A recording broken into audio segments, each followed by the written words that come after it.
Yan si Auntie Ida. Yan, gani-gani tayo.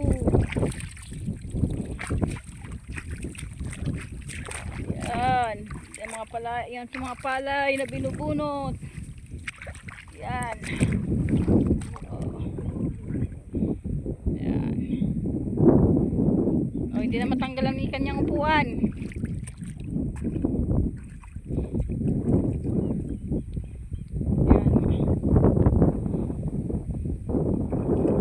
Mahangin na sa palayan, mga kaidol.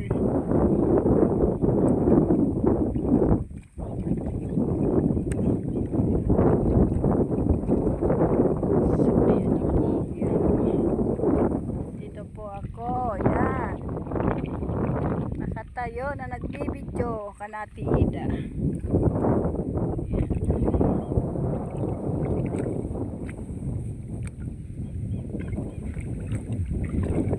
Hataw!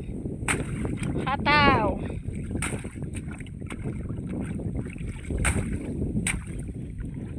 Yan, wala pa kasi si Into. Yan yung kasama.